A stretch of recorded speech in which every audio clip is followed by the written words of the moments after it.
मैं आपको बहुत ही इंटरेस्टिंग बात बताता हूँ क्योंकि आपके यूट्यूब में बहुत लोगों को कम को पता होगा गौतम जी, और मैंने देखा है कि आप जिस तरह से स्माइलिंग फेस के साथ सवाल पूछ रहे हैं तो जवाब देने में भी बड़ा आनंद आ रहा है।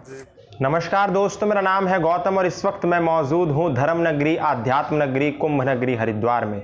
हरिद्वार में आरंभ हो चुका है दुनिया का सबसे बड़ा आध्यात्मिक मेला महाकुंभ, और इस महाकुंभ को सुरक्षित बनाने का बीड़ा उठाया है पुलिस प्रशासन ने। और आज इसी श्रृंखला में हमारे साथ एक ऐसे शख्स मौजूद हैं जो इस कुंभ 2021 को सुरक्षित बनाने हेतु पूर्ण रूप से प्रतिबद्ध हैं। आईजी कुंभ मेला श्री संजय गुंजियाल जी, बहुत बहुत स्वागत है सर। सबसे पहले मेरा सवाल ये है कि ये जो कुंभ है इसको सुरक्षित बनाने के लिए किस प्रकार से पुलिस प्रशासन प्रतिबद्ध है? देखिए गौतम, आपने जो बताया ये आस्था और भक्ति का सैलाब है। अब बिना किसी निमंत्रण के अभी से नहीं, सैकड़ों सालों से सनातनी धर्म की ये एक पराकाष्ठा कह सकते हैं, एक कि लोग खिंचे चले आते हैं। इसके लिए कोई इनविटेशन कहीं कोई नहीं देता, और एक पर्टिकुलर डे में लोग, आपने देखा होगा, वैसे जितने भी नागा साधु महात्मा जिनका कि आकाश ही, जब दिगंबर कहते हैं तो आकाश ही उनके कपड़े हैं, तो नागा साधु वैसे कहीं दिखते नहीं है, लेकिन इस पर्टिकुलर डे में देश के कोने कोने से वो उमड़ कर यहाँ पर ही आ जाते हैं। और इसी तरह से जो फॉलोअर्स है, जो श्रद्धालु है, वो बहुत बड़ी संख्या में यहाँ हरिद्वार में पहुँच जाते हैं। ऐसे में जो चुनौती है कि भीड़ नियंत्रण की, जो नियंत्रण है, ये नियंत्रण एक्चुअली में कंट्रोल ना होकर ये प्रबंधन है। क्योंकि भीड़ को अगर आपने रोकने की कोशिश की, एक ऊर्जा के प्रभाव की तरह है, जैसे बहता पानी अगर रोक लिया जाए तो कहीं भी वो एक दुर्घटना का कारण बन सकता है। तो जो भीड़ का प्रबंधन है एक बहुत बड़ी चुनौती है। वैसे ही जो ट्रैफिक का प्रबंधन है, जो ट्रैफिक डाइवर्जन है, ये भी एक बहुत बड़ी चुनौती के रूप में है। तो इस तरह से जो सुरक्षा का दायित्व है वो कहने में बड़ा आसान है, लेकिन इसमें बहुत ही माइक्रो लेवल पे मैनेजमेंट की आवश्यकता पड़ती है। एक एक गली को हमें टैप करना पड़ता है कि किस गली से कितनी भीड़ आएगी, और उस गली को अगर आपने प्रॉपर ड्यूटी नहीं लगाई तो हो सकता है आगे जाके कोई गंभीर घटना या स्टैम्पेड का कारण बन सकता है। तो इस लिहाज से हमारा जो कार्य है ये बहुत ज़्यादा चुनौतीपूर्ण है, और इसमें माइक्रो लेवल पे भी काफ़ी ज़्यादा मैनेजमेंट करना पड़ता है। जी सर, आपने बताया कि भीड़ नियंत्रण है और भी बहुत सारी चीज़ें हैं कि जितना आसान दिखता है उतना होता नहीं है। वास्तव में धरातल पे बहुत चुनौतियां होती हैं। तो आजकल जिस तरीके से लगातार तकनीक का ज़माना है, टेक्नोलॉजी लगातार डेवलप कर रही है, तो इस कुंभ में पुलिस प्रशासन ने तकनीक का किस तरीके से इस्तेमाल किया? बहुत अच्छा सवाल है गौतम जी। एक तो जो परंपरागत हमारी पुलिसिंग के जो ट्राइड एंड टेस्टेड हमारे मेथड है, उसको तो हम लोग समय के साथ साथ जैसे जैसे स्थिति परिस्थिति होती है उसमें हम उत्तरोत्तर सुधार करते रहते हैं। जैसे कहाँ ड्यूटी पॉइंट है, कहाँ पर जो है लोग क्या कहेंगे, किस तरह से डाइवर्जन करना है, लेकिन साथ साथ इसमें समन्वय रहता है। जो आधुनिकतम हमारे तकनीक है, जो लेटेस्ट टेक्नोलॉजी में आपने सुना होगा कि AI एप्लीकेशंस के रूप में, जिसमें कि आर्टिफिशियल इंटेलिजेंस आजकल आपने सुना होगा, तो उसका भी हम लोग प्रयोग कर रहे हैं। हमारे पास करीब एक पुलिस सर्विलांस सिस्टम के रूप में एक बहुत ही हाईली सोफिस्टिकेटेड जो अभी लेटेस्ट टेक्नोलॉजी है उसका प्रयोग कर रहे हैं। उसमें हमने भीड़ नियंत्रण के लिहाज से, जैसे अगर कहीं कोई पर्टिकुलर स्थान पे, घाट पे, जो कि स्टैम्पेड प्रोन एरिया है, वहाँ अगर एक हमने अपर लिमिट तय कर दी कि इतना क्राउड आना चाहिए।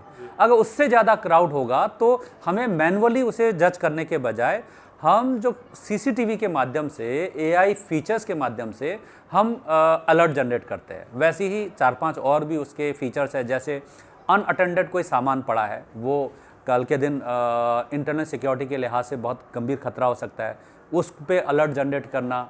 या अगर कोई वन वे सिस्टम बना है और उसमें अपोजिट डायरेक्शन से कोई चला जाता है तो आगे जाके वो स्टैम्पेड का कारण बन सकता है, तो वन वे सिस्टम को भी हमने इसमें कवर किया है।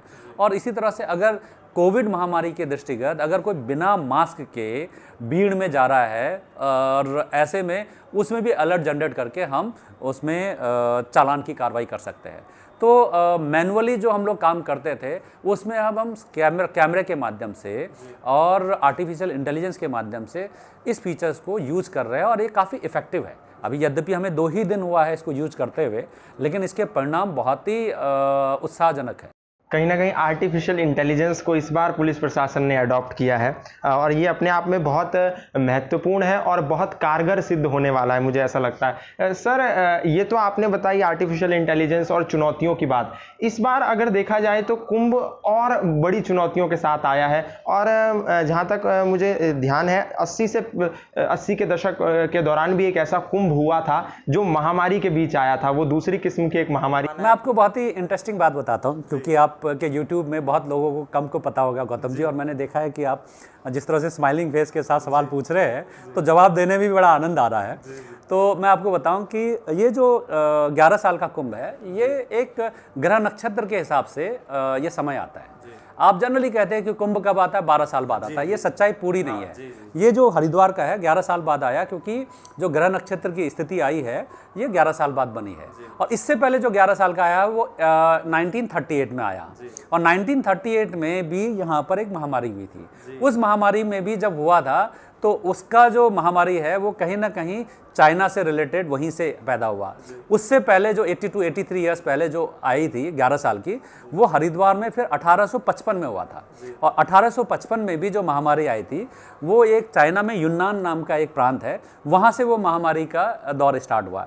तो आप देखेंगे तीनों ही फेज़ में इस बार भी जो 11 साल का है, इसमें भी जो महामारी आई है, ये महामारी जो पैंडेमिक कोरोना के रूप में है, ये भी कहीं ना कहीं चाइना से ही इसका स्टार्टिंग पॉइंट है। तो आप देखेंगे तीनों में एक समानता है, और तीनों में ही जो कुंभ का आयोजन है बहुत ही चुनौतीपूर्ण रहा है। और तीनों में ही आप देखेंगे महामारी की वजह से भी और क्राउड मैनेजमेंट के लिहाज से भी काफ़ी ज़्यादा दिक्कतों का सामना करना पड़े। आप इतिहास पलट सकते हैं, इतिहास के पन्नों को जब आप उल्टा पलटाएंगे तो आप पाएंगे कि उस दौरान भी यद्यपि भीड़ इतनी ज़्यादा नहीं थी, लेकिन चुनौतियाँ बहुत ज़्यादा थी। और जो प्रशासन उस समय तत्कालीन रही है, उनके लिए बहुत सारे दिक्कतों का कारण भी बनी थी। इस बार भी ये एक नई तरह की चुनौती है।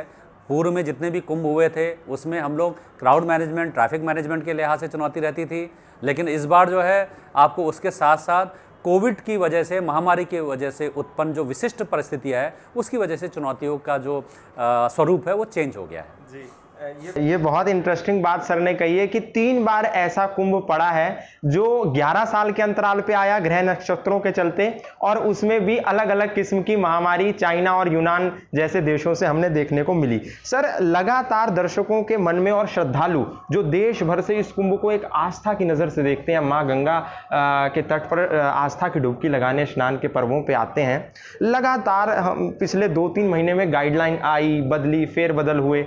अब क्योंकि कुंभ औपचारिक रूप से प्रारंभ हो चुका है, तो क्या आगे भी कुछ गाइडलाइन में फेरबदल होने की संभावना है, या अब ये फाइनल गाइडलाइन? देखिए, पहले एक जो आपने पॉइंट बोला था उस पर करेक्ट कर लूँ। जो 3 ही 11 साल के नहीं आए हैं, ये ऑलमोस्ट हर 82-83 ईयर्स में एक 11 साल वाला कुंभ आता रहता है। तो ये लगातार काफ़ी मतलब सैकड़ों सालों से ये चला आ रहा है, क्योंकि रिकॉर्ड हमारे पास 1855 तक का है और वो रिटर्न रिकॉर्ड है, तो इसलिए मैंने वहीं तक किया। और 1855 के बाद क्या हुआ, 1857 की क्रांति आई थी। उस क्रांति की वजह से क्या हुआ कि कई सारे रिकॉर्ड हमें मिल नहीं पाए। अब मैं जो दूसरा आपका प्रश्न था कि जो गाइडलाइंस आई है, आप देखिए जो कोरोना की जो परिस्थितियाँ है वो लगातार पर डे के हिसाब से चेंज हो रही है। जो आज से करीब 2 महीने पहले की स्थिति थी वो आज नहीं है। और जो संक्रमण का जो दूसरा फेज आया है, सर्ज आया है, और कई स्टेट में काफ़ी बड़ी संख्या में संक्रमण के रेट बढ़े हैं, तो उस लिहाज से जो SOP है उसको भी परिवर्तन करती रही है सरकार, चाहे वो भारत सरकार के स्तर पे हो, चाहे राज्य सरकार के स्तर पे हो। और वो जो SOP बनाया गया है वो हम लोगों को संक्रमण से बचाने के लिए ही बनाया गया है।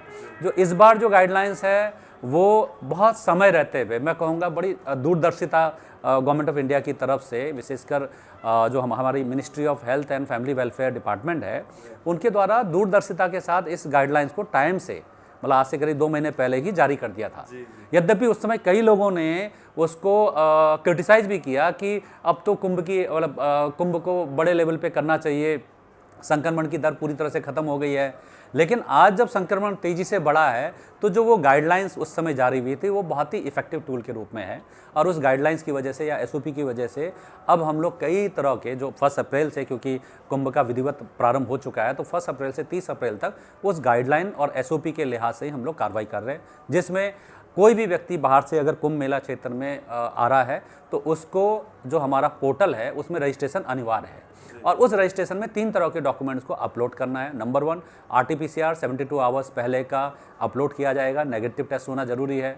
दूसरा जो हमारा मेडिकल सर्टिफिकेट है, ताकि कोई ऐसे व्यक्ति जिनकी कोमॉर्बिडिटी हो या फिर उनमें उनकी इम्यूनिटी कॉम्प्रोमाइज्ड हो तो वो लोग भी ना आ पाए। तीसरा उसका ID प्रूफ, उसमें एज और उनका एड्रेस रहेगा। वो इसलिए भी ज़रूरी है, अगर किसी वजह से वो स्वयं भी नहीं होता, उसके बगल में कोई व्यक्ति है, वो अगर संक्रमण हो जाता है और कोविड पॉजिटिव हो जाता है तो हम उन्हें फ़ोन के माध्यम से भी उसको कॉन्टैक्ट ट्रेसिंग कर सकते हैं, सर्विलांस में ला सकते हैं, या फिर उन्हें कॉन्टैक्ट करके अवेयर करा सकते हैं।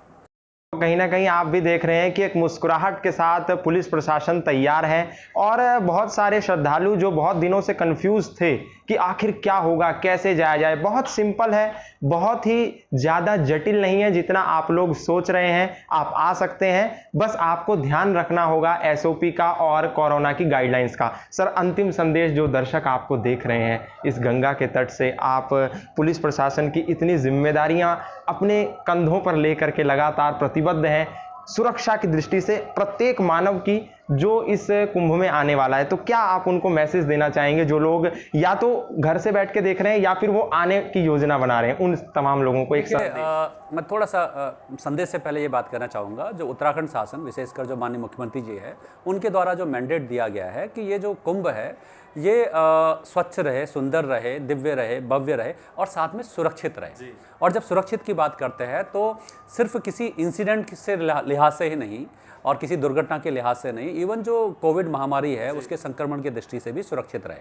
और इसमें हमारी जो उत्तराखंड पुलिस की पूरी टीम, इसमें हमारे जो टॉप लेवल पे हमारे DGP साहब है, उसके अलावा जो हमारे कांस्टेबल लेवल पे है, उस कांस्टेबल के अलावा जितने भी हमारे आनुषंगिक है, या जैसे PRD है, होमगार्ड, और जो हमारे स्टेक होल्डर्स के रूप में जो हमारे जितने भी स्पेशल पुलिस ऑफिसर्स हैं, उनके सहयोग से ये हम इस दिशा में कार्य कर रहे हैं। जो मैंडेट मिला है उस दिशा में जितने स्टेक होल्डर्स हैं, उसमें अखाड़े भी आते हैं, हमारे व्यापार मंडल, जितने भी शहर के गणमान्य है, इवन इलेक्ट्रॉनिक और प्रिंट मीडिया है, इन सभी के सहयोग से हम लोग ये व्यवस्था कर रहे हैं। जो मैं अपील आपके माध्यम से करना चाहूँगा, आपके जितने भी सब्सक्राइबर है उनको ये कहना चाहूँगा कि आप कुंभ मेले में आप सभी का स्वागत है, और जो SOP है उसका पालन करें और पालन करके ज़रूर आए, और साथ में संक्रमण को बचाने में अपना योगदान दें, ताकि खुद भी संक्रमित ना हो और आप दूसरों के संक्रमण का कारण भी ना बने। Thank you. तो ये थे हमारे साथ महाकुंभ 2021 के IG मेला ऑफिसर संजय गुंजियाल जी। आपने सुना किस तरीके से कुंभ को लेकर के पुलिस प्रशासन और तमाम वो अनुषंगिक संगठन तैयार हैं। आप आ सकते हैं, बने रहिए, देखते रहिए, और आज के लिए इतना ही। फिर मिलेंगे किसी नई कहानी के साथ, तब तक के लिए धन्यवाद, नमस्कार।